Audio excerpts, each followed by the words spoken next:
With Destiny 2, it seemed like Bungie was genuinely dedicated to rectifying the mistakes they made with the first game. At the Bungie reveal event, the most confidence-instilling thing by far was the PC version of the game. I spent the last 3 years playing Destiny on PS4, and over that period, I transitioned over to primarily playing on PC.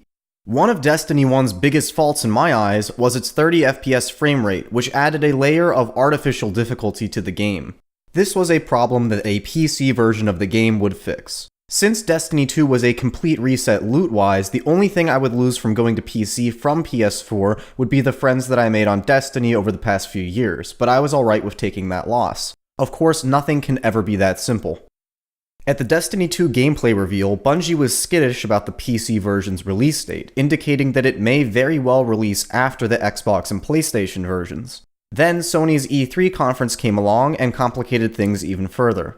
It turns out that Activision and Sony's partnership still includes locking away certain pieces of content in Destiny from other platforms. This time around, things haven't changed at all from Destiny 1. PlayStation is once again getting an exclusive Strike, Crucible map, and exotic weapon. This content will, at best, find its way onto Xbox and PC in a year's time, and if Destiny 1 is anything to go by, expect more PlayStation exclusive content throughout Destiny 2's lifespan. Later into E3, we found out the specific release date of the PC version, October 24th, more than a month after the September 6th release date on console.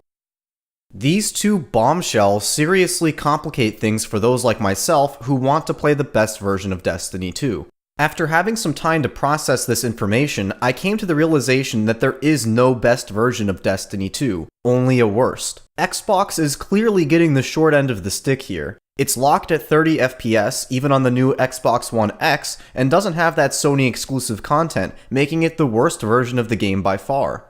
I would have been open to the idea of buying a PS4 Pro just for Destiny 2, but guess what? The PS4 Pro cannot run Destiny 2 at 60 FPS either, making PC the only platform that lifts that 30 FPS cap, and making it so that there is no definitive version of Destiny 2. You can't underestimate the importance of that exclusive content either. The PlayStation exclusive exotic hand cannon, Hawkmoon, was one of the best weapons in year 1 and by far my personal favorite. The extra Crucible map and Strike are notable content as well. This is a game where you grind for hours, and having as much content as possible is essential to keeping it fresh. This PC delay is also a lot more damaging than you might think. The PC version of the game will either have to permanently be a month behind, or miss out on the first month of resets, namely Xur, who I assume is returning. This is a huge deal in a game that revolves around a weekly reset. The other big thing that PC is going to miss out on is the first-time raid experience. Destiny has always dropped its raids shortly after the release of an expansion. Vanilla Destiny's raid came a week after release, and the Taken King's raid came only days after release. Barring some crazy console raid delay, Destiny 2's raid will probably have already been completed, conquered, with the hard mode released before the PC version of the game even has a chance to come out. The raids are by far Destiny's strongest content, and the mystery of playing a raid on day 1 is one of the most unique experiences Destiny has to offer. Then there's the issue of expansions. Destiny 2 is returning to the vanilla Destiny Year 1 model, where 2 expansions will follow the release of the base game. I've heard that Bungie is trying to ensure that these 2 expansions drop day and date on all platforms. The fact that it's not a given that this will happen only further feeds into this idea of PC permanently being behind the console versions. Being on the cutting edge of the newest content is the name of the game in Destiny, or any MMO-style game for that matter, and on PC that might not be possible. It's a shame, because Destiny 2 has an opportunity to be huge on PC, where the stigma towards the first game largely doesn't exist since it wasn't even on PC.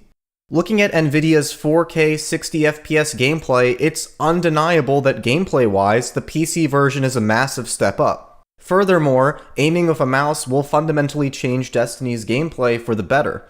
The port itself seems to be a good one too. It has 21:9 support, an FOV slider, and significantly better visuals than the console versions. Honestly though, none of that is going to matter much if Bungie just dooms this version of the game before it even comes out. PC will have the best gameplay experience, but when it comes to content, it'll be a second-class citizen. Personally, I have no idea what I'm going to do. If Destiny 2 had some sort of cross-platform continuity support, then I would just begrudgingly play on PS4 until the PC version was available to transfer my character to. But despite this being an online-only game, where your characters exist solely on Bungie.net, that's not a reality. I've been thinking about this for a while, and short of Bungie changing the release date, which is not going to happen, I don't see any solution. If I had the opportunity to interview a Bungie employee, this would be my single question. I'm beyond excited to play Destiny 2, and I'm willing to play on any platform. What is the best way, the definitive way to play Destiny 2? What would they say? You might immediately think they would respond with, PlayStation is the best place to play due to their Sony partnership, but lately they've been getting as friendly with Nvidia as they have been with Sony. The gameplay reveal was played on the PC version, and the E3 gameplay capture event for the game was run entirely by Nvidia on PC. Bungie would likely give a non-answer to my question, but the reality of the situation is simple. If you want to play the best version of Destiny 2, Bungie cannot accommodate you.